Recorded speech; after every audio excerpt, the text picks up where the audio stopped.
Isomo rya gatandatu mu gitabo al-usulu thalathatu adillatuha, imisingi itatu shingiro yubakiyeho idini ya Islam cya Muhammad at-Tamimi. Alhamdulillah al-qa'il dhalikumullahu rabbukum la ilaha illa huwa khaliqu kulli shay'in fa'buduhu wa huwa ala kulli shay'in wakil. Ishimwe ikuzo bikuye Allah subhanahu wa ta'ala, we wavuze yishimagiza nyuma yo kuvuga no kugaragaza ubuhangange bwe n'ubuhambare bwe n'ibiremwa bye bihambaye kandi bitangaje. Arangije aravuga ati dhalikumullahu rabbukum, uwo wakoze ibyo ngibyo, uwo waremye ibyo ngibyo, uwo nyiri ibyo byose byavuzwe n'ibyo tuzi n'ibyo tutazi.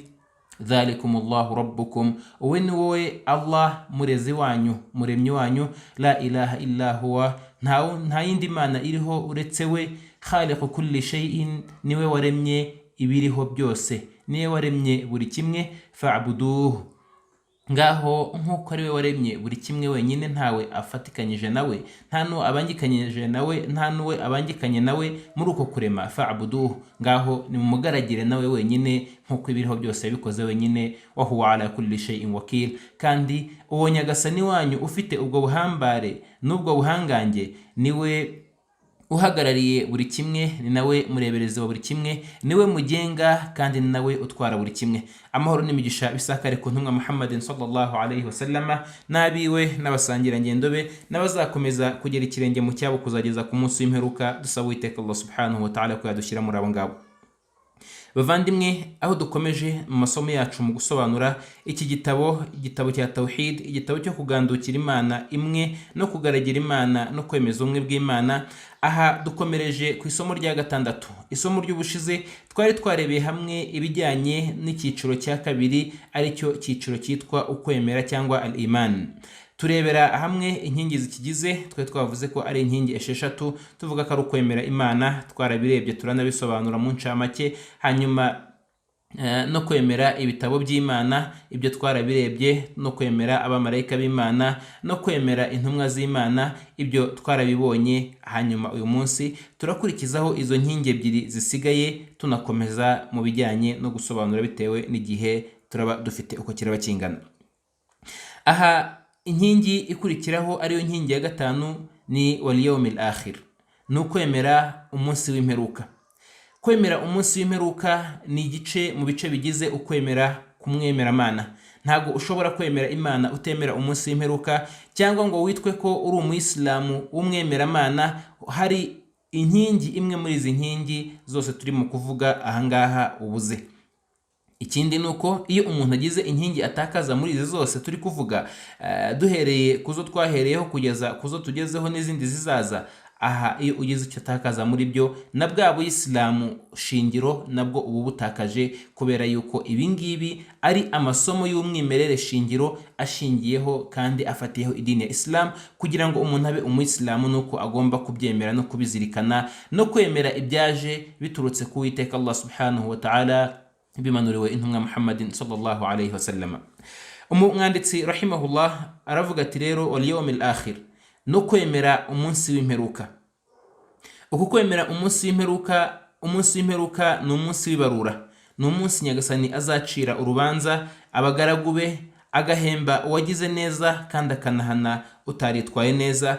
Uwo utaritwaye neza akaba nta nundi afite wo kuveba usibye roho ye, kubera ko nyagasani Allah subhanahu wa ta'ala aravuga ati inna hadaynahu najdain wa hadaynahu najdain, kandi twanamuyoboye inzira ebyiri. Uyu nguyu ashatse yemere cyangwa se nashaka ahakane, zose twarazimweretse kandi turazimusobanurira. Kubw'iyo mpamvu uyu munsi azaba ari umunsi wo kuza kureba bya bindi abagaragu bakoze nuko babikoze, abahembwa n'abatari buhembwe. Ibyo byose uyu munsi nibwo bizashyirwa ku mugaragaro kandi bikajya ahagaragara. Ari wo munsi nyagasani Allah subhanahu wa ta'ala yavuze ngo yawma tubla sarair, uyu ni wo munsi amabanga yose azajya ahagaragara.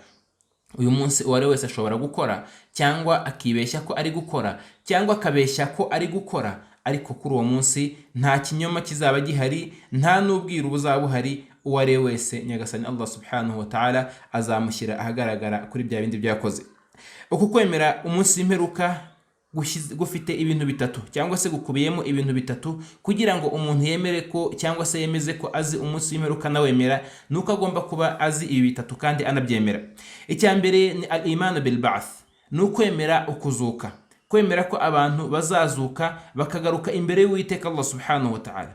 Kubaho turabizi ko turiho kandi ibyo ntago tubishidikanyaho, ariko kuzuka na nyuma yo gupfa, kuko n'urupfu narwo ntawe urushidikanyaho, nyuma yo gupfa kwemera ko hari ukuzuka no kugaruka imbere y'Uwiteka Allah subhanahu wa ta'ala no kongera guhabwa ubuzima bw'uwo munsi n'urwo rubanza. Ibi kubyemera ni igice gikomeye mu bice bigize ukwemera umunsi w'imperuka.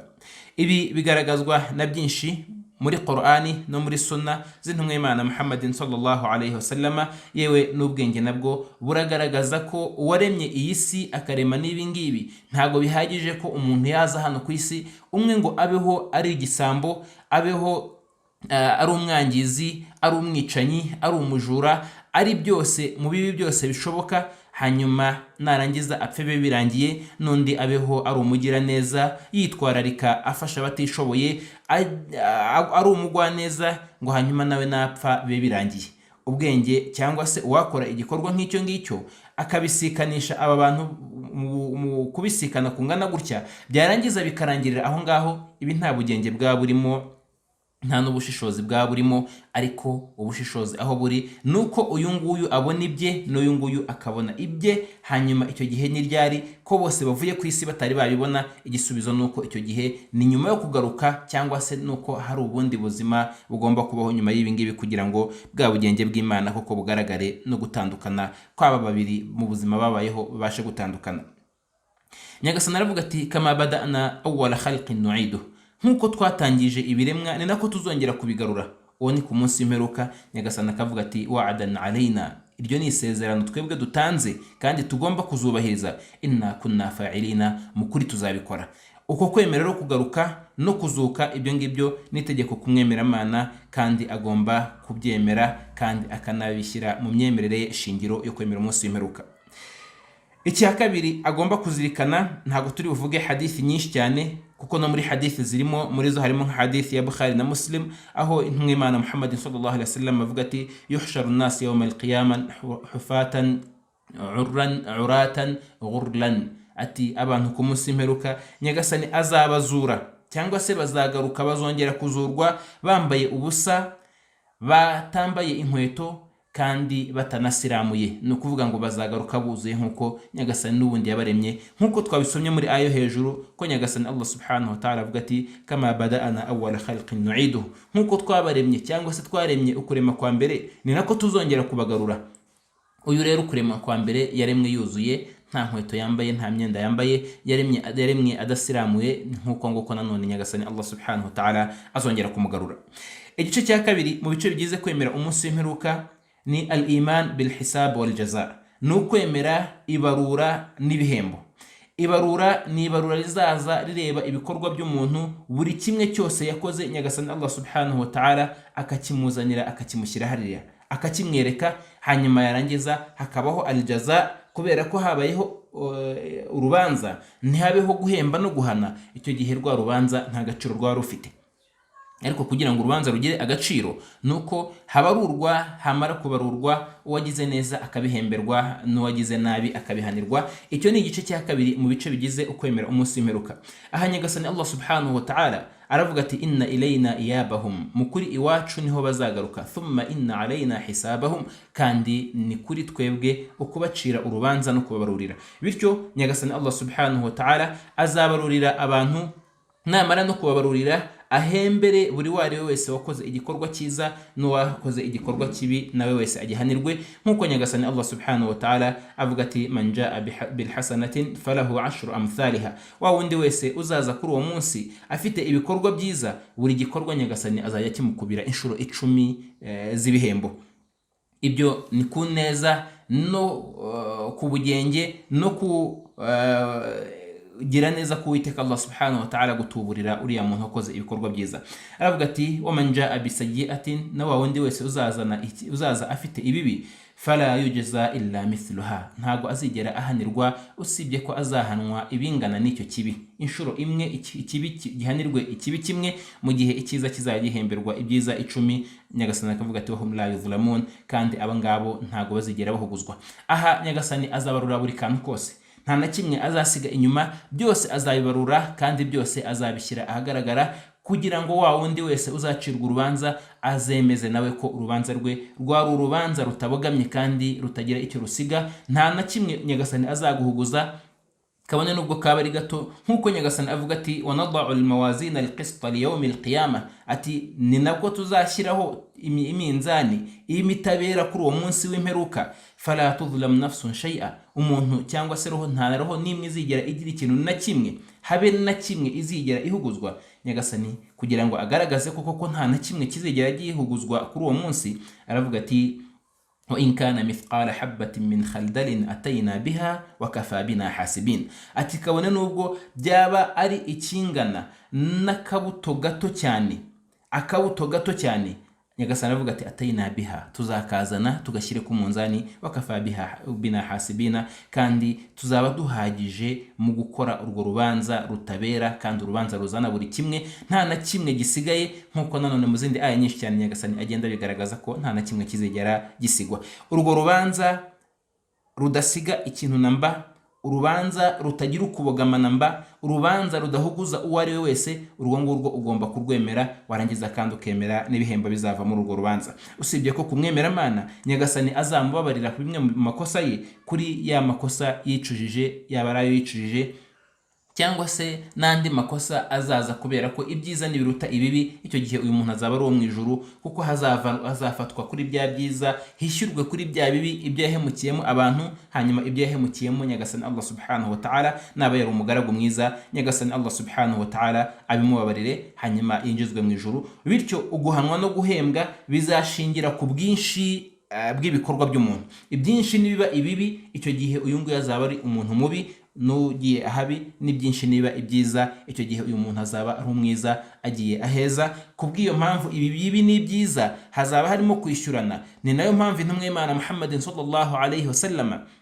yatugaragarije ko al-muflis, wa wundi w'umunyagihombo, wa wundi wahombye kurusha abandi, ni wa wundi uzaza afite ibikorwa byiza byinshi cyane, ariko akaza yarahuguje, yaramennye amaraso, yaratukanye, yaribye, hanyuma ba bandi bose yahuguje hafatwe bya byiza bye, babihabwe nk'inyishyu ya bwa buhemu bakorewe, hanyuma noneho asigare imbokoboko, asigara amaramasa. Nyagasani naramuka wa wundi naramuka atabashije kwishyura ibyo yangije byose, hazafatwa bya byaha by'aba bandi nk'inyishyu, kuko nta kindi gihembo, nta ni cyiza asigaranye ngo bishyure, bityo ahabwe bya byaha by'aba bandi. Nyagasani ategekwe ko uyu muntu ashyirwa mu ruwa jahannama, kuko nta n'icyiza azaba asigaranye, kuko byose yangije kubyishyura abo yahemukiye.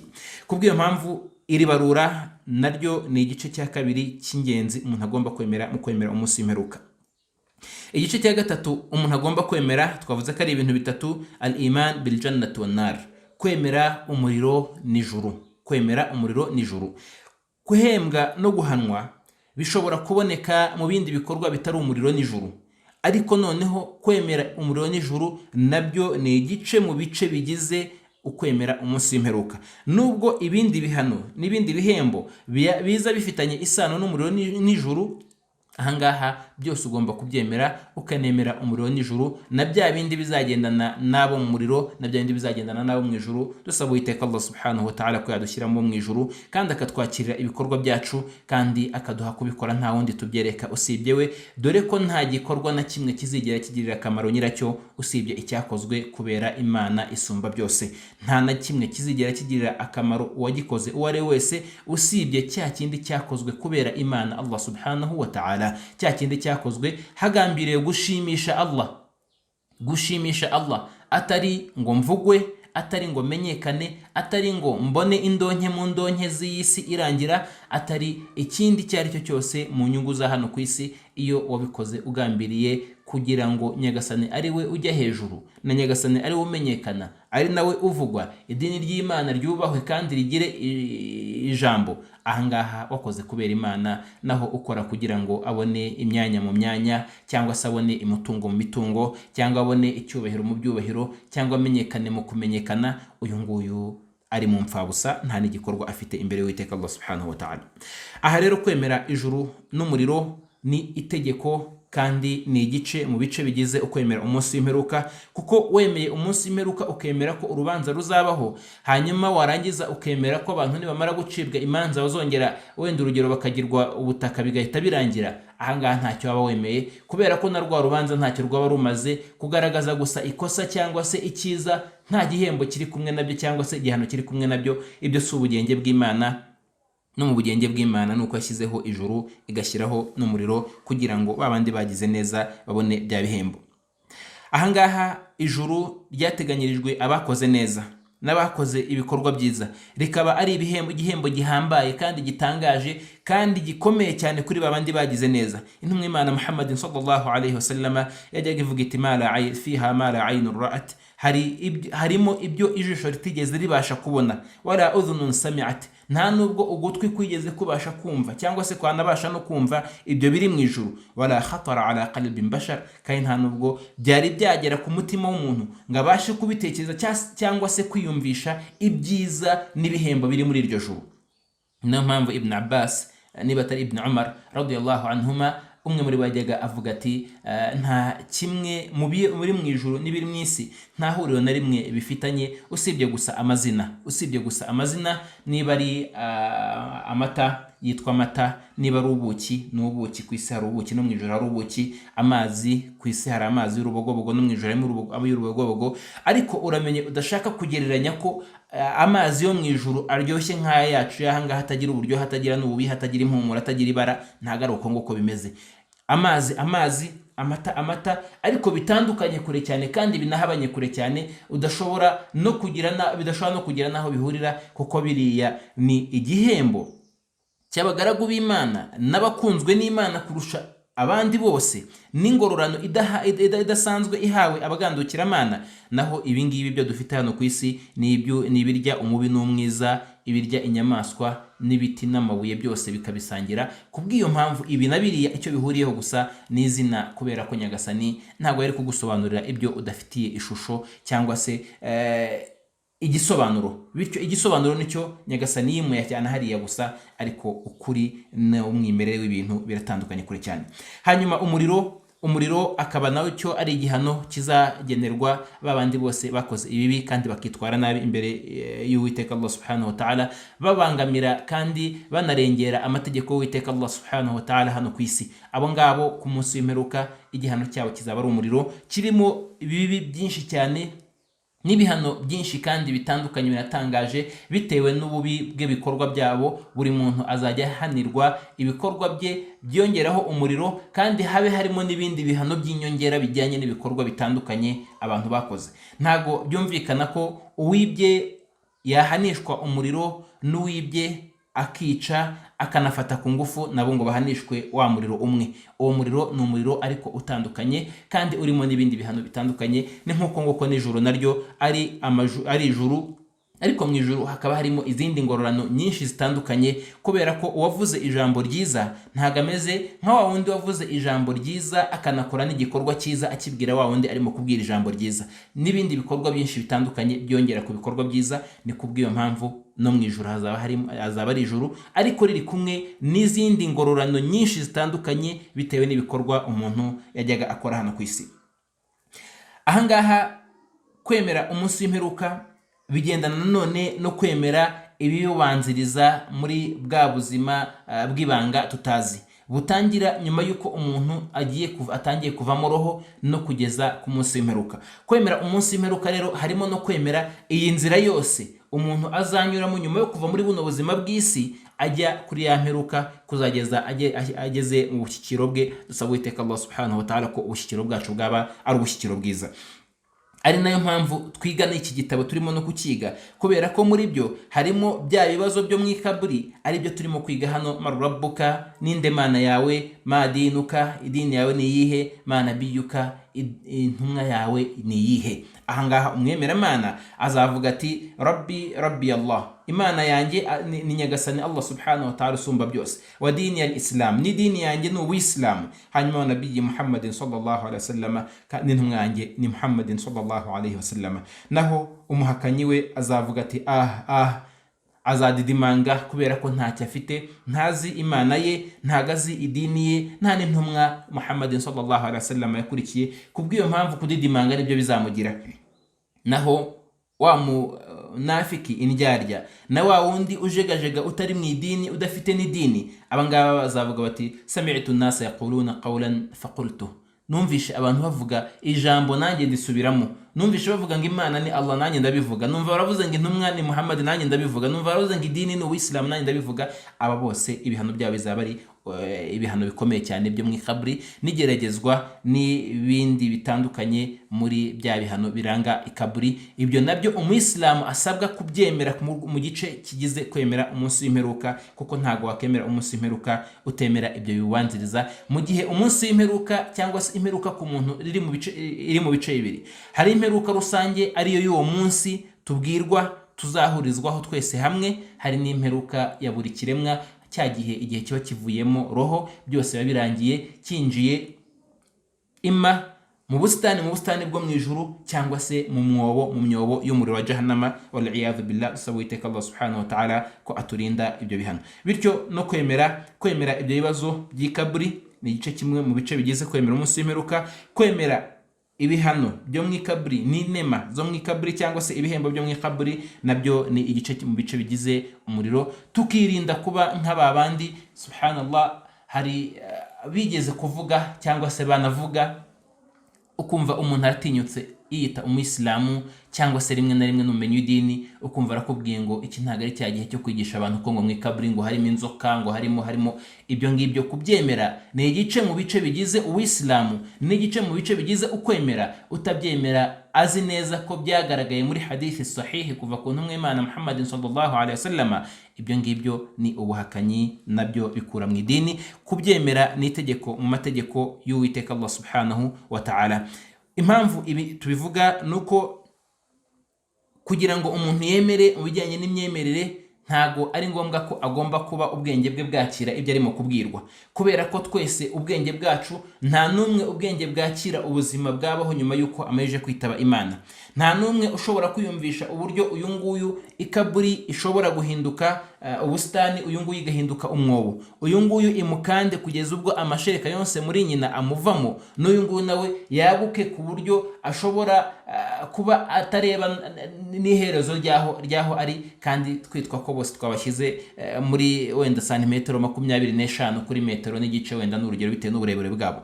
Ibi ngibi rero ni mu bumenyi bw'ibanga, ni n'ubumenyi umuntu agomba kwemera, nk'uko yemera n'ibindi birenze ubwenge bwacu, biri hanze y'ibitekerezo by'umuntu no gushyira mu bwenge, na bya bindi byo twita ngo ni inyurabwenge, kandi rimwe na rimwe ari inyurabujiji, kubera ko iyo ushatse kuzamura ubwenge aho butagera, ubwo nibwo bujiji nyabwo. Niyo ushatse kwiha akazi udashoboye, ubwo nabwo ni ubujiji, ntago bikwiye kuri wa munyabwenge kuko wita ko afite inyurabwenge. Ibihano byo mu ikaburi bifite byinshi cyane bigaragaza ko bishobora kuba bishoboka, kandi ko binashoboka. Nta nubwo ari bishobora kuba bishoboka, ahubwo birashoboka cyane, nta no gushidikanya, kubera ko turabibona n'abantu babiri bashobora kuba baryamye no ku buriri bumwe. Uyu nguyu akaba arimo arota yerekwa byiza, uyu nguyu arota ari ahantu habi cyane, kandi bose bakaba baryamanye. Uyu ntabangamira uyu, n'uyu ntabangamira uyu, n'uyu nguyu bahagaze imbere arimo kubareba, bose baryamye, ntamenye ngo uyu nguyu ari hehe n'uyu nguyu ari hehe. Niba ibyo ngibyo bihari mu buzima bwacu bwa buri munsi tureba n'amaso yacu, ni gute noneho mu bumenyi bw'ibanga no mu misingi y'idini no mu bihano no mu mwihariko w'Uwiteka Allah subhanahu wa ta'ala twabihakana dute, kandi twabyemeye mu byo tureba n'amaso yacu kandi duhagararaho inshuro nyinshi? Kubw'iyo mpamvu ibyo ngibyo ntago ari ibigomba gushingira ku bwenge kugira ngo umuntu abyemere, ahubwo agomba gushingira ku byahishuwe byera adashidikanyaho, nko kuba byaragaragaye muri Qur'an ntagatifu no muri suna z'intumwa y'Imana Muhammadin sallallahu alaihi wasallam, kandi byose byagaragaye muri Qur'an ntagatifu bigaragara no muri suna y'intumwa y'Imana Muhammadin sallallahu alaihi wasallam ko ikaburi ifite ibihano, kandi ko urupfu iyo rutangiye ibihano biba bitangiye cyangwa se ibyiza biba bitangiye, nk'uko Nyagasani subhanahu wa ta'ala bigaragaza intumwa Muhammadin sallallahu alaihi wasallam. Kwemera umunsi w'imperuka bifite byinshi mu matunda, muri yo harimo kuba umuntu agira amaherwe n'amashyushyu yo gukora byiza kugira ngo azabone byiza biri ku Uwiteka Allah subhanahu wa ta'ala. Nanone kugira ubwoba no kugira igishyika cyo kuba wakora ikibi kugira ngo utazagerwaho na bya bihano by'Uwiteka Allah subhanahu wa ta'ala twabwiwe ku munsi w'imperuka. Hanyuma ikindi nuko umwemeramana asa nkaho aturijwe mu mutima igihe hari ibimubayeho bibi cyangwa se adashimye, ko azirikana neza ko uba ari ubuzima bw'isi agiye kunyuramo mu gihe gito cyane, hanyuma ingororano nziza ikazaba iri ku Uwiteka Allah subhanahu wa ta'ala. Bityo ntagira agahinda, nta nubwo yiheba iyo abonye ubuzima bwe butandukanye n'ubwo ashaka, cyangwa se butandukanye n'ubwabo abona ko batari ku murongo mwiza. Icyo gihe we ibingibi ntago abireba, nta nubwo abikanurira cyane, kubera ko uyu nguyu atari wo munzani w'ibikorwa byiza cyangwa se wo kubaho neza, ahubwo umunzani nyawo w'ibikorwa byiza no kubaho neza ari umunzani w'umunsi w'imperuka. Kubw'iyo mpamvu akiyakira, akanashimira Imana, ntagire igishyika cyangwa se ngo agire igihunga cyangwa ngo agire agahinda. Ari nayo mpamvu intumwa y'Imana Muhammadin sallallahu alaihi wasallam muri hadithi sahih yajyaga ivuga iti yu'jibuni amrul mu'min, ati nshimishwa cyane nibiba kumwemeramana, fa inna amrahu kullahu khairan, kubera ko ibimuho byose ari byiza. Hanyuma akavuga ati walaysa dhalika li ahadin illa lil mu'min, nta nundi ushobora kubona ibi byiza bishimishije gutya usibye gusa umwemeramana. Iyo ahuye n'ikiza shakara, ashimira Imana, yahura n'ikibi fasabara, akihangana, kubera ko azi ko ubu buzima ntago ari wo munzani, nta nubwo ari naryo herezo, nta nubwo ari ryo fatizo, yewe ni n'akantu gato cyane kadashinga ko mu bice bigize ubuzima, naho ubuzima nyabwo bukazaba ari ubuzima bwo ku munsi w'imperuka. Hanyuma inkingi ya gatandatu ikaba watu'mina bil qadari khairihi wa sharrihi, no kwemera igeno iryiza ryaryo n'iribi ryaryo. Ibi ngibi ni inkingi ya gatandatu mu nkingi zigize ukwemera. Igeno ni bwa buzima cyangwa se ya nzira ngari na bya bindi byose bizabaho, byaba ari ku muntu ku giti cye nk'igeno ry'umuntu, cyangwa se ku isi nk'igeno ry'isi, cyangwa se n'ubuzima muri rusange ryo kurema no kubaho ku bintu byose. Kubera ko intumwa y'Imana Muhammadin sallallahu alaihi wasallam itwigisha muri hadithi sahih kuva ku ntumwa y'Imana Muhammadin sallallahu alaihi wasallam ko icyambere Nyagasani yaremye cyari ikaramu, hanyuma Nyagasani akayibwira ati andika, ikavuga iti Nyagasani nandike iki? Nyagasani akayibwira ngo andika igeno nibizabaho byose kugeza igihe imperuka izabera. Bityo ikaramu irandika, yandika byose, ubuzima bwose nibibaho byose, urujya n'uruza nibibaho byose, muri rusange byose biri ku Uwiteka Allah subhanahu wa ta'ala, no mu busobanuro bwa buri kamwe ku kandi byose biri ku Uwiteka Allah subhanahu wa ta'ala. Iryo ni igeno, nubwo n'ubumenyi buhambaye bw'Uwiteka Allah subhanahu wa ta'ala. Ibyo kubyemera ni igice mu bice bigize ukwemera Uwiteka Allah subhanahu wa ta'ala. Ukwemera iri geno bikubiye mu bintu bine. Kwemera iri geno bikubiye mu bintu bine, no kwemera icyo twise al-qadar bikubiye mu bintu bine bitagomba gutandukanywa, hatagomba kuburamo na kimwe muri ibyo ngibyo. Icyambere ni ukwemera ubumenyi bw'Uwiteka Allah subhanahu wa ta'ala kuri buri kimwe, byaba ari muri rusange cyangwa se ku byo bita detaye, kuri kamwe ku kandi ukamenya ko ubwo bumenyi bwa Allah subhanahu wa ta'ala buhari. Nyagasani abizi, ari we waremye isi n'ijuru, azi ya myaka tujya tubwirwa na babandi bigize abasesenguzi cyane bakarenza ubushobozi bwabo, ya myaka amamiliyari n'amamiliyari tubwirwa yanyuzeho mbere y'isi, cyangwa se yanyuzweho mbere y'ikiremwa muntu, cyangwa se mbere y'igihe tugezemo, n'andi mamiliyari bavuga ko azaza nyuma. Nubwo ibyo ngibyo ari ukurengera kubyinjiramo, ugomba kumenya ko Nyagasani Allah subhanahu wa ta'ala ubwo bumenyi muri rusange byose arabifite, hanyuma na detaye ya buri kamwe kose Nyagasani Allah subhanahu wa ta'ala arayifite.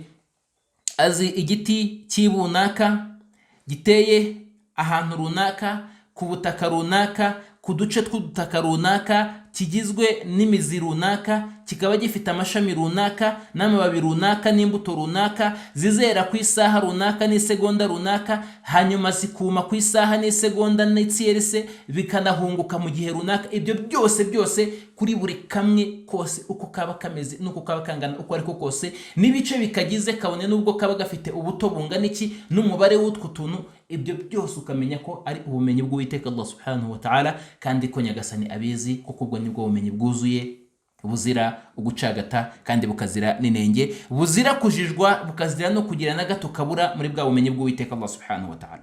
Icyo ni igice cya mbere kigomba kukuranga mu kwemera igeno ry'Uwiteka Allah subhanahu wa ta'ala. Ibyo byose umaze kumenya ko byose biri kwa Allah kandi ko Nyagasani abizi, ibyo ubufashe intera ya mbere, uteye n'intambwe ya mbere. Niba ibyo tubivuze ku kababi no ku kabuto no ku gashishi cyangwa se ku kavirusi gato kagizwe n'ibice runaka tudashobora no kumenya, ahangaha ibyo ukamenya ko Nyagasani abizi, noneho niguteweho akuze, niba weho ushobora kuba hari na bikeya wiyiziho, icyo gihe umenya ko ubwo bumenyi bwose buri kwa Allah subhanahu wa ta'ala, kubera ko Nyagasani Allah subhanahu wa ta'ala azi buri kimwe cyose, kandi akaba akizi ibyo bita jumlatan wa tafsila, akizi muri rusange, akaba anakizi kuri kamwe ku kandi. Icya kabiri ugomba kuzirikana muri ubwo bumenyi ukanamenya udashidikanya, ni ukwemera igitabo cy'Uwiteka Allah subhanahu wa ta'ala kiri ahitwa kuri lawhil mahfuz, cyanditsemo ibyo byose twavuze. Igitabo cy'Uwiteka Allah subhanahu wa ta'ala cyanditswe na ya karamu twavuze, Nyagasani yaremye mbere y'ibindi byose, akayitegeka kwandika buri kamwe kose, kukandika muri rusange no mu busobanuro bwa buri kamwe kose, ukamenya ko icyo gitabo kiri ku Uwiteka Allah subhanahu wa ta'ala, kandi byose biri kwa Allah subhanahu wa ta'ala. Aravuga Nyagasani Allah subhanahu wa ta'ala ati alam ta'lam anna Allah ya'lamu ma fi samawati wal ard, ese ntuzi ko Nyagasani wawe azi byose mu biri mu birere n'ibiri mu masi? Aravuga ati inna dhalika fi kitab, ibyo byose bikaba biri mu gitabo cy'Uwiteka Allah subhanahu wa ta'ala. Inna dhalika ala Allah yasir, kandi ibyo ngibyo ku Mana biroroshye cyane. Igitabo nk'icyo ngicyo ku Mana biroroshye, kuko ni ukucyandika no kuba birimo ni hagati y'ijambo kun fayakun, biba hanyuma bigahita biba. Uko niko Nyagasani Allah subhanahu wa ta'ala ibiremwa bye byose bibaho, ni nako Nyagasani Allah subhanahu wa ta'ala icyo gitabo nacyo akigena yagishyizeho. Bityo kucyemera no kukizera no kukimenya, ibyo ngibyo ni igice mu bice bigize qadari no kwemera igeno ry'Uwiteka Allah subhanahu wa ta'ala. Hanyuma igice cya gatatu ni ukwemera ko ibiriho byose biriho ku bushake bw'Uwiteka Allah subhanahu wa ta'ala. Byose biriho ku bushake, kandi ibibaho byose bishingiye ku bushake bw'Uwiteka Allah subhanahu wa ta'ala. Nta na kimwe gishobora kubaho Allah atabishatse, nkuko nta n'icyabaho atakizi, nkuko nta n'ikiriho kitari mu gitabo cye. Ibyo ni bitatu tugezeho, turashyiraho n'icya kane. Bityo ubushake bw'Uwiteka Allah subhanahu wa ta'ala kuri cya kindi cyaba ari cyiza cyangwa se ari kibi, ibyo byose Nyagasani atabishatse nta gishobora kuba. Nyagasani Allah subhanahu wa ta'ala akavuga ati wala sha rabbuka ma fa'alu, Nyagasani wawe abishatse ibyo bibi byose bakora ntago bari kubikora, kuko abishatse kubahagarika n'umunota umwe niba, hanyuma bigahita biba. Nyagasani anashatse no kuyobora abantu bose yabayobora. Nyagasani anashatse ko ibintu byose bijya ku murongo yahita bikora, ariko ubushake bwe n'ubugenge bwe no kugerageza ikiremwa muntu bye byemerera ikiremwa muntu, bikanagiha rugari, bikanagiha amahitamo yo kumenya, nkuko Nyagasani avuga ati wahadainahu najdain, twamuyoboye inzira ebyiri. Hanyuma akongera akavuga ati inna hadainahu sabila, twamuyoboye uyu muntu, twamuyoboye inzira ebyiri, imma shakiran wa imma kafura, nashaka azemere cyangwa ahakane. Nyagasani akugenera byose biri mu nzira yo kwemera, akanakugenera byose biri mu nzira yo guhakana. Umuyoboro wose arawutunganya. Ese weho kuba waca mu nzira nziza cyangwa mbi, ibi ntubona ko ari amahitamo yawe? Ni nk'uyu munsi umuntu aramutse agiye gufata urugendo, bakamubwira bati iyi nzira ugiyemo uzagarukira cyangwa se uzasozereza mu gihugu uzasangamo umwiryane n'amakimbirane n'intambara n'ubwoba n'ibibi byose bishoboka bizabiri muri icyo gihugu, n'amavirusi n'uburwayi byose bizabira aho ngaho, cyangwa se uzanyura muri iyo nzira ugana iyo ujya. bakamubwira bati hano hari n'indi nzira nayo, iyi nzira uzanyura mu mutekano, unyure mu mahoro, uzahura n'abantu beza, inzira yose izagenda ari urumuri kuzageza igihe ugiriye iyo ujya. Hanyuma wa muntu akavuga ati ngewe reka nce wenda hano habi kubera ko ndi intwari, cyangwa se nigerageze ndebe ubushobozi bwanjye uko bungana, cyangwa se akabyita nk'amashyengo akanyura aho abona, kubera ko wenda abona ko byo ngibyo ari amashyengo, ari n'ibiri kuvugwa gutyo gusa, ariko amakuru arayafite n'ibimenyetso arabifite n'ubusobanuro arabufite, yewe n'igishushanyo cy'inzira aragifite imbere ye, yaba ari nziza cyangwa se imbi. Kubw'iyo mpamvu ikiba gisigaye kuri uyu muntu nuko ashyiraho umuhate n'ubushake akanaharanira icyo ashaka. Ari nayo mpamvu intumwa y'Imana Muhammad sallallahu alaihi wasallam yavugaga ngo i'malu fa kullu muyassarun lima khuliqa lahu, nimukore, buri wese nakore aharanire icyo ashaka, ahatane kandi ashyireho umurava, buri wese nyagasani azamworohereza kuri cya kindi yamugeneye, cyangwa se amworohereze kuri cya kindi uyu nguyu ashaka. Kubw'iyo mpamvu amageno cyangwa se ibibaho byose biri mu bushake bw'Uwiteka Allah subhanahu wa ta'ala. Kubw'iyo mpamvu nta n'icyabaho nyagasani atagishatse. Ibyo kubyemera ni igice kigize ukwemera igeno ry'Uwiteka Allah subhanahu wa ta'ala. Hanyuma igice cya kane akaba ari ukwemera ko ibiriho byose n'ibiremwa byose, ko ibyo ngibyo ukubaho kwabyo n'ibyo bikora byose, ibyo byose biri mu bushake bw'Uwiteka Allah subhanahu wa ta'ala, kandi ari n'ibiremwa by'Uwiteka Allah subhanahu wa ta'ala. Kwemera ko ibyo byose ari ibiremwa by'Uwiteka Allah subhanahu wa ta'ala, kandi ibyo bikoraho byose bikorwa mu bushake bw'Uwiteka Allah subhanahu wa ta'ala, ukamenya ko nyagasani ari wowe waremye buri kimwe cyose, bityo ibyo biri buze kukorohereza byinshi cyane, kubera ko uri buze kuzirikana ko nta bushake ufite usibye uko bushingiye ku bushake bw'Imana. Uri buze kuzirikana ko nta cyakubaho usibye ko Imana ikizi kandi kireba. Uri buze kuzirikana ko nushaka icyiza ugashyiramo ubushake ukanasaba Imana, Imana iri buze kukikorohereza kandi ikanakigufashamo.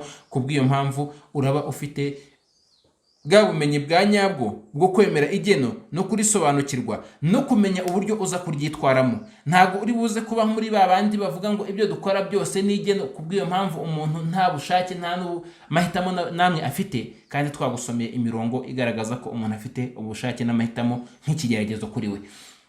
Nta nubwo nanone kandi uri buze kuza ngo uvuge ngo nta kintu na kimwe ndi buze gukora kubera ko nabyo ari igeno ry'Imana, kandi nyagasani yakubwiye ngo kora ushyireho n'umurava, hanyuma nyagasani akorohereze kuri cya kindi cyo ushaka. Bityo uwaba yanyuze muri iyo nzira yo kuvuga ngo ibintu byose ni igeno ry'Imana abikora ku gahato nta bushake afitemo, uwo ngo yayobye. Na wundi wese uzavuga ngo agiye gukora ibyo abonye byose kubera ko ari ubushake bw'Imana, Imana ari gutyo yabigennye, uwo nawe yayobye. Ahubwo umuyisilamu nyawe mwiza aguma hano hagati, akamenya ko afite ubushobozi bwo gukora ibibi n'ubwo gukora ibyiza, nyagasani kandi akamworohereza kuri bya bindi byashyizemo ubushake, hanyuma agasaba Imana kuyoboka, akanasaba n'Imana kunyura mu nzira nziza, akanaharanira no kuyijyamo. Ese ntubona ko cyangwa se icyo twabwira kuri babandi bavuga ngo ni igeno, umuntu akaba yakitwaza n'igeno mu gukora icyaha, uyu nguyu ari mu nzira mbi. N'ikigaragaza ko ari mu nzira mbi nuko uyu nguyu iyo ari gushaka umutungo, cyangwa ashaka umugore mwiza cyangwa umugabo mwiza, cyangwa ashaka igikorwa runaka nk'umwanya n'ibindi byose, arabihanira. Ntabwo yicara mu rugo ngo aryame, ngo yange kubyuka, nasonza yange kurya ngo avuge ngo ni igeno ry'Imana, ubwo Imana yangeneye ko nsonza, kandi Imana niba yangeneye ko mpfa ndibuze gupfa, ntabwo ndibuze kurya, sindi bukore, iyo ageze mu byo ashaka no mu buzima bwe bwa buri munsi, igeno araryibagirwa. Ariko yagera muri halali na haramu, yagera mu kumvira Imana no kwigomeka ku Mana, akaba ariho ashaka kuzana igeno. Bigaragaza ko ubu ngubu ko ari ubuyobe bw'uyu muntu, ari n'amarangamutima n'irari bidashingiye ku bumenyi, cyangwa se ngo bishingire ku kimenyetso gihari kandi gifatika umuntu koko akwiye gushingiraho mu kuvuga cyangwa se mu kwitwaza igeno. Ikindi nuko iri geno ntabwo ushobora kurimenya ritarabaho, kandi iri geno nta nubwo ari igisobanuro n'ikireguzo ufite imbere y'amakosa yawe. Nk'uko uyu muntu uramutse uje ukamwiba, cyangwa se ukamukubita, cyangwa ukamuhemukira, hanyuma yakubaza ati kuki umemukiye, ukavuga uti ni igeno ry'Imana, nk'uko atabyakira no nyagasani Allah subhanahu wa ta'ala ntiyakira ibingibi kuko yaguhaye inzira ebyiri arangije aguha n'amahitamo hanyuma anakorohereza kuri ya yindi weho uzahitamo kujyamo. Nuhitamo kujya mu buyobe bizakorohera, nunahitamo kujya mu kuyoboka nyagasani azabikorohereza. Ariko ugomba kuzirikana ko ugomba kumenya no gushaka ubumenyi no kuzirikana kugira ngo ibyo ugiyemo byose bitungane. Bwaba ari ubuyobe bukeneye ubumenyi kugira ngo uyobe neza, byaba ari no kuyoboka ukeneye ubumenyi kugira ngo uyoboke neza. Dusaba Uwiteka Allah subhanahu wa ta'ala ko yatuyobora inzira igororotse kandi akadushyira muri babandi bakira igeno kandi bakarishyira mu mwanya waryo kandi bakazagirirwa akamaro n'ibyo bamenye n'ibyo bamenyesheje haba ari hano ku isi n'ejo ku munsi w'imperuka.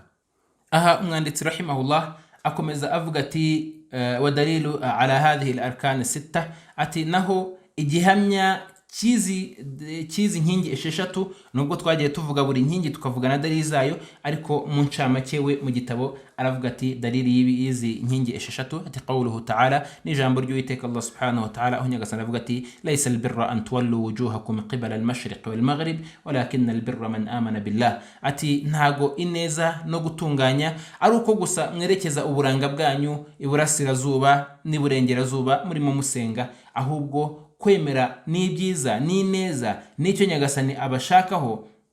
Aravuga ati antu'mina billah walakin albirra man amana billah, ibyiza n'ineza n'icyo nyagasani adushakaho no gutunganya koko no kwemera Allah subhanahu wa ta'ala, ya nkingi ya mbere wal yawmil akhir, hanyuma akemera n'umunsi w'imperuka, wal malaika ukemera n'abamarayika. Aravuga ati wal kitab ukemera n'ibitabo by'Uwiteka Allah subhanahu wa ta'ala, wan nabiyyin ukemera n'intumwa. Izi nkingi zose uko ari eshanu nyagasani Allah subhanahu wa ta'ala muri ibi bigize ukwemera na iman zose azivuga hamwe muri iyi aya, azikusanyiriza ahangaha. Arangije indi nkingi ya gatandatu aravuga mu ijambo umwanditsi nawe aravuga ati wa dalilul qadari qawluhu ta'ala, naho dalili igaragaza ko ugomba kwemera igeno no kumenya igeno no kurisobanukirwa. Aravuga ati ni ijambo ry'Uwiteka Allah subhanahu wa ta'ala, inna kulla shay'in khalaqnahu biqadar, ati mukuri nyagasani avuga ati mukuri ibintu byose twabiremye ku igeno ryabyo, tubiremana igeno ryabyo. Nta na kimwe nyagasani atasesenguye ngo ahe igeno ryacyo agikorere bya bintu bine twavuze mu bijyanye n'igeno. Ibyo byose biri ku Uwiteka Allah subhanahu wa ta'ala, biri no mu bumenyi bwa Allah subhanahu wa ta'ala.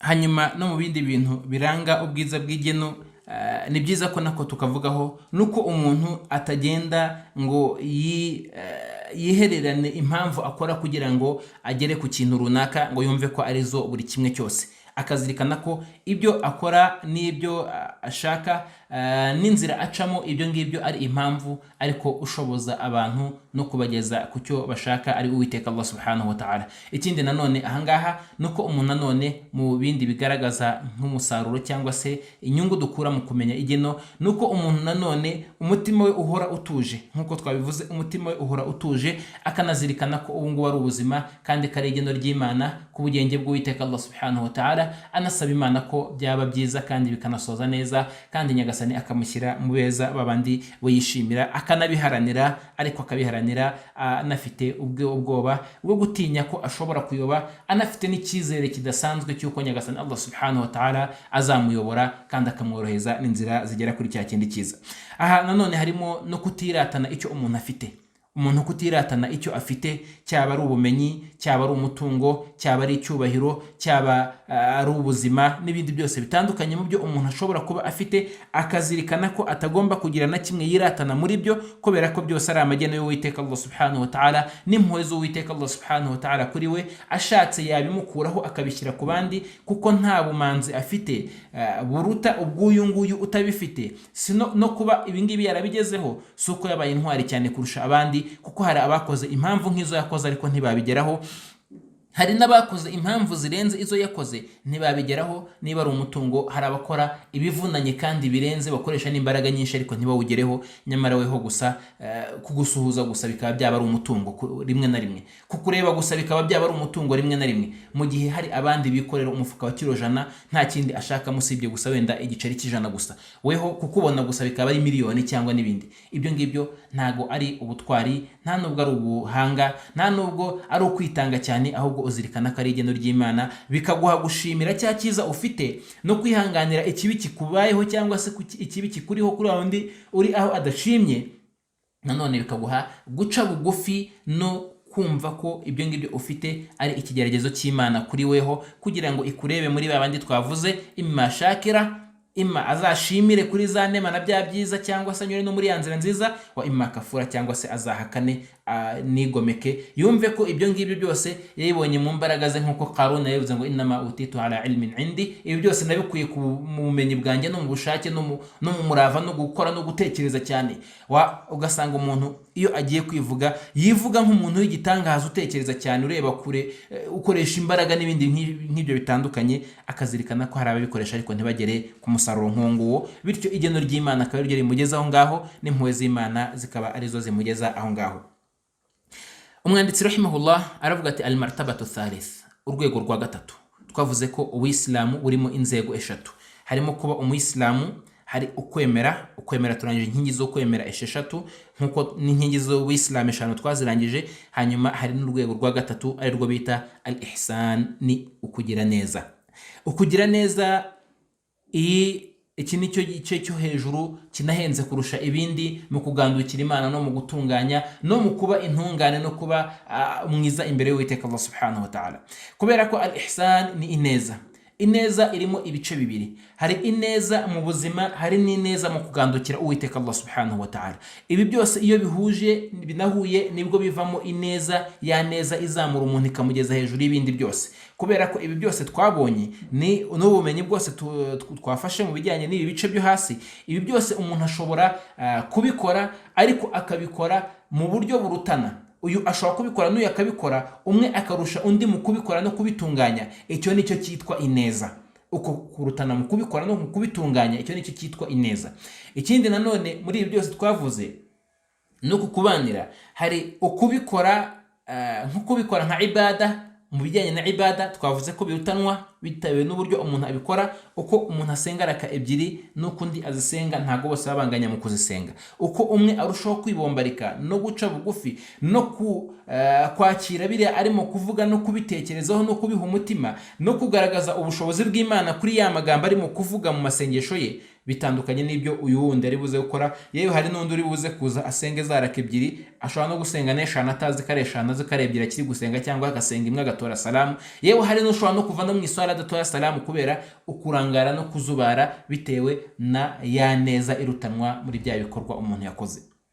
Ni nkuko nguko no mu kugirira neza abantu no mu kubabanira harimo nanone ukurutanwa. Hari ushobora kugeraho ushaka ubufasha, urugero ubufasha wenda bwo kukurangira inzira, uyu nguyu akayikurangira n'uyu akayikurangira, bose bakaba barakurangiye, ariko umwe akakuguma ku mutima ku neza n'uburyo yayikurangiyemo n'impuhwe n'urugwiro yabigiranye, n'undi nawe akayikurangira ukabishimira, ariko ntugire ikindi gisobanuro cyo ku ruhande ubona mu neza no mu gutungana kuriya muntu. Ibi ni neza itunganya ibikorwa, itunganya umubano hagati y'abantu n'abandi, itunganya umubano hagati y'umuntu n'Imana, itunganya amasengesho, igatunganya imvugo, igatunganya ibikorwa, igatunganya ubumenyi, igatunganya n'ibindi byose bitandukanye. Iyi niyo rwego rwo hejuru cyane kurusha izindi mu kumvira Uwiteka Allah subhanahu wa ta'ala no mu gutungana no kuba umwiza no kuba umutoni imbere y'Imana n'imbere y'abantu. Ahangaha nicyo gice cya gatatu. Ahangaha umwanditsi rahimahullah akavuga ati al-ihsan wa huwa rukunun wahid, bigizwe n'inkingi imwe, ariko iyo nkingi imwe niyo ikubiyemo ibyo byose n'ibyo bisobanuro byose twavuze, byaba ari mu mubano hagati y'abantu n'abandi, byaba ari mu mubano hagati y'abantu n'ibindi bitari abantu mu bidukikije, byaba ari no mu mubano hagati y'umuntu n'Imana, no mu mubano hagati y'umuntu n'amategeko y'Uwiteka Allah subhanahu wa ta'ala. Ibyo ngibyo byose bikubiye mu nkingi imwe, bikubiye mu nkingi imwe. Aha twavuze ngo umuntu agira neza mu mitungo ye, akarutanwa na mugenzi we, kandi bose bashobora kuba bakoze igikorwa kimwe, cyangwa se uyu nguyu agakora ikirenze, kubera ko ya neza na wa mutima we nama ufitemo ineza nyinshi cyane, bityo akaba ashobora kuba uyu nguyu afite miliyoni n'uyu nguyu afite miliyoni, uyu yajya gutanga agatanga 200,000, uyu yajya gutanga agatanga 500, kandi bose bakora hamwe bafite dépenses zimwe, kandi bafite n'ibibazo bimwe mu buryo butandukanye. Iyo mvuze ngo bafite bimwe, ntagire uza kuvuga ngo hari ibyo ntazi cyane, ndavuga bimwe imbere y'Imana, yewe n'imbere y'abantu rimwe na rimwe hari igihe biba bigaragara byose. Bose bakaba bafite bimwe, binjiza bimwe, ariko bajya gutanga uyu agatanga make, uyu agatanga menshi. Ya neza ahangaha niho ibitangiye kurutanwa. Urushije undi neza, uyu niwe urusha undi kujya hejuru. Ineza no mu byubahiro, muri ya myanya runaka nyagasani agenda azamuramo abantu, uyu nguyu akamugira umuyobozi, uyu nguyu akamugira umuyoborwa, cyangwa se bose bakaba abayobozi. Ukaba wasanga ari abayobozi babiri, ariko uyu uko yakira abantu n'uyu nguyu uko yakira abantu biratandukanye. Uyu nguyu uko yumva ubuyobozi bwe n'uyu nguyu uko abwumva biratandukanye. Uyu nguyu uko abwitwaramo mu guca bugufi no mu kwibombarika no kumva ko byose bituruka ku Mana, nuko uyu nguyu abyitwaramo nawe ashobora kuba ibyo byose n'iyo myumvire yose ayifite, ariko mu buryo bwo kurutanwa mu kubyitwaramo ugasanga biratandukanye. Hanyuma mu bumenyi, gutanga ubumenyi, uyu nguyu uburyo abushaka n'uyu buryo abushaka, bose niba ari hadithi bayihifajije kimwe, banafata n'ibisobanuro kimwe, ariko uburyo umutima wabyakiriye n'uburyo umutima wabihaye agaciro n'uburyo uyu muntu ashaka kwitwararika muri bwa bumenyi bwe bikaba bitandukanye n'uyu nguyu. Uyu nguyu ashobora no kubufata akabona ko ari ni nk'umuryango w'isoko afunguye agiye gucuruza kubera bwa bumenyi afite. N'uyu nguyu akabona ko ubu bumenyi kubufata ni urufunguzo rukomeye cyane agiye gufungurira isi kugira ngo abantu bose babashe kugira byiza bibageraho, cyangwa se babashe kugerwaho n'iki cyiza. Undi wakumva ko ari umwihariko we, ari n'icyo agomba guhisha, najya no kubutanga azajya butanga agenda anoshaho, avungura gato gato kugira ngo hatagira abazamurusha cyangwa se abazamujya hejuru. Ibi ugasanga biratandukanye kubera ya neza. Umubiri wawe, muri bwa bufasha uha abantu buturuka mu mbaraga zawe no mu maboko yawe, ibi ngibi uburyo bitandukana byose ibi biba bitandukanye bishingiye ku neza. Ni mpamvu intumwa y'Imana Muhammad sallallahu alaihi wasallam nkuko umwanditsi abivuga abikomora muri hadithi, aravuga ati anta abudallaha ka annaka tarahu, nuko ugandukira Uwiteka Allah subhanahu wa ta'ala nkaho umureba. Kugandukira Imana nkaho uyireba mu masengesho. Kugandukira Imana bavandimwe ntago ari amasengesho aya ngaya Allahu akbar utangiye gusari assalamu alaikum urabirangije, ntago ari rya jambo subhanallah gusa cyangwa se bya bisingizo bindi byose bitandukanye, ntago ari ya zaka wategetswe cyangwa se ya sadaka, ntago ari wa mutambagiro cyangwa se ya saumu, ntago ari ibyo bikorwa byose gusa. Ubuzima bw'umwemeramana bwose ni ukugandukira Imana aramutse abishatse. Bityo ubu buzima n'ubu bufasha n'iyi neza n'ibi bikorwa n'aya mabwiriza n'amategeko y'Uwisilamu arimo gushyira mu bikorwa, ibi byose biba ibada, nkuko bishobora no kuba icyaha, bimuzamura mu nzego nkuko bishobora none kumanura mu nzego. Bityo anta abudallaha, kugandukira Imana, umenye ko ubuzima bwawe bwose aho buva bukagera bwose ari ukugandukira Uwiteka Allah subhanahu wa ta'ala. Mu bantu hari kurya kwe bikaba bibaye ibada kubera ko ashatse kugira imbaraga kugira ngo ajye gutunganya isi, atunganye n'iby'Imana. Undi kurya kwe bikaba bibaye icyaha kubera ko arimo kongera imbaraga kugira ngo ajye gusambana, ajye kwiba, ajye kubangama, bikaba bibaye icyaha. Uyu akarya halal, uyu akarya haram. Ubuzima bwose ni ibada. anta abudallaha ka annaka tarah, ni ukugandukira Imana nkaho uyireba. Ibikorwa byose urimo gukora ukazirikana ko nyagasani akureba kandi bifite aho bijya, heza cyangwa se habi. Ufite abakwandikira babiri iburyo bwawe n'ibumoso bwawe, nta gikorwa na kimwe ukora usibye ko gifite aho kijya mu minzani. Niyo mpamvu nyagasani avuga ati mali hadha alkitab la yughadiru saghiratan wala kabiratan illa ahsaha. Kuri babandi bazasanga ibibi mu bitabo byabo ku munsi w'imperuka bazavuga ati iki gitabo ni bwoko ki? Igitabo kidasiga agato cyangwa kanini usibye ko cyakabaruye. Icyo cyangwa se iyo niyo ibada y'ubuzima bwawe bwose. Igihe cyose ugihumeka byose ni ibada. Uhumetse cyangwa se uryamye kugira ngo agire umurava wo kujya gukora icyiza, uwo ngo ari muri ibada. Uryamye kugira ngo agire umurava wo kujya kwangiza, uwo ngo arimo kwangiza. Kandi byose bifite aho bijya ku minzani y'Imana, ku minzani yawe. Bityo anta abudallaha ka annaka tarah, ubuzima bwawe bwose ukabugandukiramo Imana nkaho ureba Imana imbere yawe.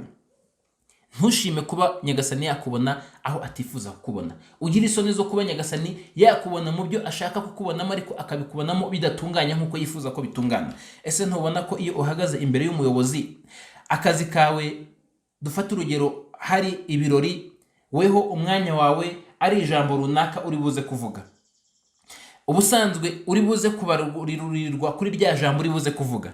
Ariko ese ushobora kuza wambaye ikabutura mu gihe aho uri abandi bose bambaye amakoti n'ibindi mu yindi myambaro itandukanye? Ese uri buze kuza, urugero, niba ugiye kujya gukina umupira uze wambaye congo, wambaye n'ibindi bintu bitandukanye, mu gihe uvuga ute ngiye nta kindi bambaza, icyo bambaza ari buze kumbaza igitego nshyira mu izamu? Ntago ari gutyo. Nkuko biriya byose bifite uruhererekane n'uburyo umuntu agomba kwitwararika kugira ngo agere kuri wa musozo wa nyuma w'icyo akenewe akeneweho, niba ari umukinnyi ari gutsinda igitego, niba ari umuyobozi agiye kuvuga ijambo, cyangwa se n'ibindi byose bitandukanye, nk'uko yitwararika no mu bindi, mu myambarire, mu myitwarire, mu myicarire, mu mirebere, mu myifatire, mu kumva, mu gushishoza, mu gukebuka, byose nk'uko byose bifite umurongo imbere y'abantu, kugira ngo abantu bagire uburyo baguhamo amanota. Menya ko imbere y'Uwiteka Allah subhanahu wa ta'ala birenze kandi bikabije mu buzima bwawe bwose aho buva bukagera. Byose rero ukabikora nkaho Imana ikureba, ariko noneho ibada y'umwihariko irenze izindi ikaba ari bya bindi muri ya masengesho, bya bindi mu kumenya Imana imwe rukumbi no kuyigaragira yonyine, bya bindi mu mutambagiro mutagatifu, bya bindi mu gutanga zaka, bya bindi mu gusiba, muri bya bindi bikomeye kurusha ibindi. Ibyo nibyo bibimburira ibindi, ariko n'ibibiri inyuma mu buzima busanzwe byose ukamenya ko ari ibada Nyagasani agomba kubonamo urimo utunganya.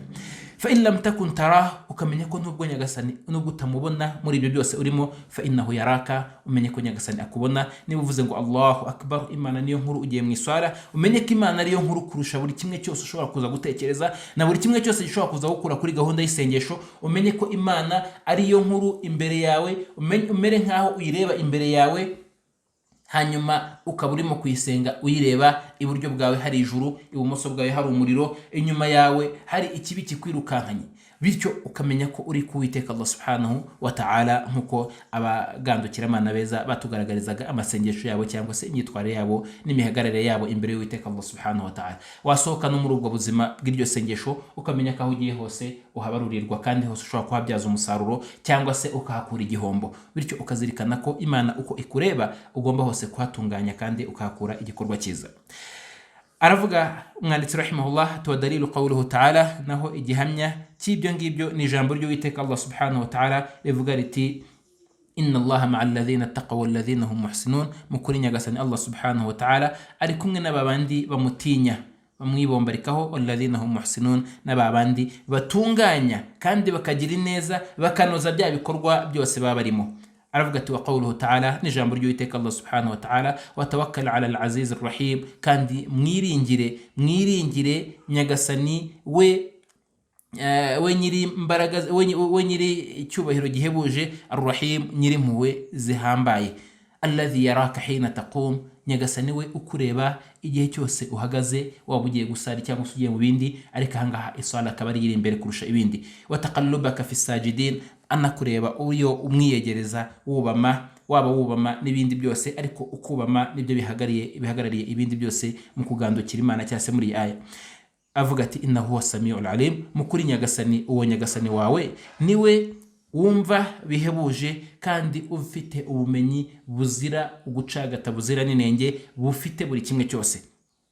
Akongera akavuga ati wa qawluhu ta'ala, nanone Nyagasani uko avuga ati wama takun fi sha'nin wama tatlu minhu min qur'anin wala ta'maluna min 'amalin illa kunna 'alaykum shuhudan itufiduna fi. Avuga ati nta na kimwe mushobora kuba murimo, nta Qur'ani ushobora kuba usoma muri Qur'ani, nta n'igikorwa mu bikorwa ushobora kuba ukora mu bikorwa ukora, illa kunna alaykum shuhudan, uretse ko tuba turimo kubareba, uretse ko tuba turimo kubabera abahamya, uretse ko Nyagasani barimo kugukurikirana, raqibun, agukurikirana igihe cyose, akaba ari nawe akira kwishingira nakuzi anazi ibyo urimo byose. Itufiduna fi, igihe cyose muba mubirimo Nyagasani Allah subhanahu wa ta'ala abakuriho. Iyo uzirikanye ibyo ngibyo n'ayo magambo y'Uwiteka Allah subhanahu wa ta'ala, nibyo biguha gutuza no gutungana kurushaho. Hanyuma umwanditsi rahimahullah, ari nayo hadithi twasozezamo tuyivuga mu ncamake kuko twayinyuzemo mu buzima bwose tumazemo, mu masomo yose tumaze ari byo twavugaga. Aravuga ati wa dalilu mina sunna, naho dalili ikomoka muri hadithi z'intumwa y'Imana Muhammadin sallallahu alaihi wasallam, ni ijambo ry'intumwa y'Imana ariko rikomoka muri hadithu Jibril al-mashhur, ni hadithi ya Jibril muri hadithi z'intumwa y'Imana Muhammadin sallallahu alaihi wasallam. Aravuga ati an Umar radiyallahu anhu, kuva kwa Umar ibn al-Khattab, Imana imwishimire, aho avuga ati bainama nahnu julus inda rasulillahi sallallahu alaihi wasallam dhata yawmin, ati igihe kimwe ubwo twari twicaranye n'intumwa y'Imana Muhammadin sallallahu alaihi wasallam, ittala alaina rajulun, ubwo twazirwaga n'umugabo akaza dutunguye, shadidu bayadu thiyabi, wari ufite imyenda y'urwererane cyane, shadidu sawadi sha'r, wari ufite imisatsi yirabura cyane, la yura alayhi atharu safar, atagaragarwaho n'ikimenyetso mu bimenyetso by'urugendo, wala ya'rifuhu minna ahad, kandi nta n'umwe muri twebwe wari umuzi. Umuntu ni mucya, afite isuku idasanzwe, nta n'ikimenyetso cy'uko avuye kure, kandi nta n'umuzi muri twebwe. aravuga ati hatta jalasa ila nabi sallallahu alaihi wasallam, umugabo araza kugeza ubwo yicaye imbere y'intumwa y'Imana Muhammad sallallahu alaihi wasallam, fa asnada rukbatayhi ila rukbatayhi, ahuza amavi ye n'amavi y'intumwa y'Imana Muhammad sallallahu alaihi wasallam, wa wada'a kaffayhi ala fakhidhayhi, arangije ashyira ibiganza bye hejuru y'ibibero by'intumwa y'Imana Muhammad sallallahu alaihi wasallam, wa qala ya Muhammad akhbirni anil islam, arangije aramubwira ati yewe Muhammad, ngaho mbwira uwisilamu, nsobanurira uwisilamu ni iki? aravuga ati faqala rasulullah sallallahu alaihi wasallam, intumwa y'Imana amahoro n'imigisha by'Imana bisakareho iravuga iti al-islam an tashhad an la ilaha illa Allah, uwisilamu ni uguhamya ko nta yindi mana iriho ikwiye gusengwa by'ukuri uretse Imana imwe rukumbi, wa anna Muhammadan rasulullah, no guhamya ko Muhammad ari intumwa y'Uwiteka akaba n'umugaragu w'Uwiteka Allah subhanahu wa ta'ala, wa tuqimu as-salah, ugahagarika amasengesho 5 ku munsi, wa tu'ti az-zakah, ugatanga amaturo ya zaka twasobanuye, wa tasuma Ramadan, ugasiba igisibo cya Ramadani, wa tahujja al-bayt, warangiza ugakora umutambagiro mutagatifu ku nzu y'Imana iri Maka, in istata'ta ilayhi sabila, niba ufite ubushobozi bwo kujya kukora. qala sadaqta, umugabo aramubwira ati uvuze ukuri.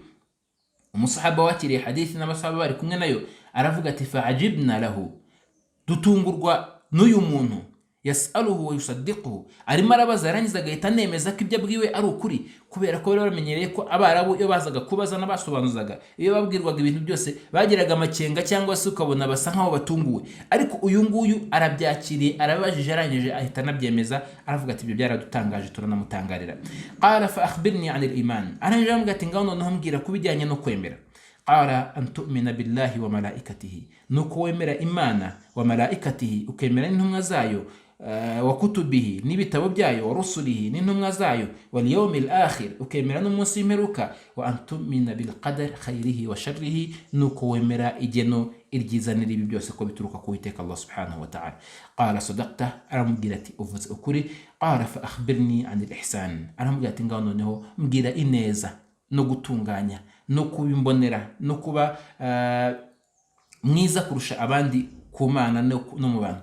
qala an ta'budu Allah ka'annaka tarah, aramubwira ati no kugandukira Imana nkaho uyireba, fa in lam takun tarah, nubwo utayireba, fa innahu yaraka, uzirikane ko nyagasani Allah subhanahu wa ta'ala akureba.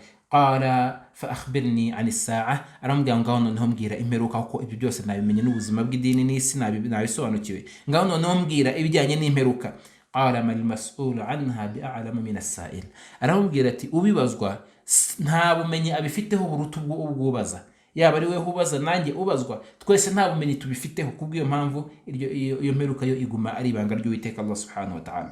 qala fa akhbirni an amaratiha, aramubwira ngaho noneho mbwira ibimenyetso byayo, ntago tuzi n'igihe cyayo, ese noneho ibimenyetso byayo ni ibihe? qala, aramubwira ati an talida al-amatu rabbataha, nuko umujakazi azabyara sebuja, cyangwa se umubyeyi akabyara umwana, uwo mwana akamugiraho ijambo akanamubera umuyobozi, umubyeyi asabwa kumvira umwana byanga bikunze. aravuga ati wa antara al-hufata, nuko nanone uzongera ukabona abantu bagendeshaga ibirenge nta nkweto bambaye, al-urata, bambaye ubusa nta myenda bafite ibahagije, al-ala, abatindinya kujya badafite n'inzara zo kwishima, ra'a asha, bari abashumba b'ihene, rimwe na rimwe n'ihene z'abandi, yatatawaruna fil bunyan, uzababona barimo barushanwa kubaka inzu ndende kurusha abandi, barushanwa kubaka inzu nziza kurusha abandi, bishatse kuvuga ngo uzababona barakize, barakungahaye, barabaye abakire, bagera ubwo biratana imitungo cyangwa se bahangana mu kurushanwa imitungo. ibyo nubibona uzamenye ko imperuka yageze, cyangwa se igihe cy'imperuka n'ibimenyetso bikomeye kurusha ibindi mu kuvuga mu kuranga umunsi w'imperuka ko byageze. qala famada, aravuga ati arangije aragenda, farabitha maliya, hacaho akanya gatoya, faqala, intumwa y'Imana iravuga iti ya Umar, yewe Umar, atadri man sa'il, ese wabashe gusobanukirwa uwabazaga? Umar ibn al-Khattab aravuga ati qultu Allah wa rasuluhu a'lam, ati ndavuga ngo Imana n'intumwa yayo nibo bamusobanukiwe. qala hadha Jibril atakum yuallimakum dinakum, aravuga ati uyu ni Jibril atakum yuallimukum dinakum, waruje kugira ngo abigishe idini yanyu. bityo idini ikabikubiye muri ibyo bitatu byabajijwe, ari byo uwisilamu, ari byo imani, ari byo ihsan. ibyo bitatu akaba ari byo bigize uwisilamu. tunasozereza ahangaha dusaba Uwiteka Allah subhanahu wa ta'ala ko yadushyira mu bagaragu beza biga kandi bakanasobanukirwa kandi bakanafata amagambo meza bakayagira umuyoboro, byose bakabikora nta wundi babyereka usibye Uwiteka Allah subhanahu wa ta'ala. Subhanaka Allahumma bihamdika nashhadu an la ilaha illa anta nastaghfiruka wa natubu ilaik. Mwari kumwe n'umuvandimwe wanyu Niyitanga Jamidu.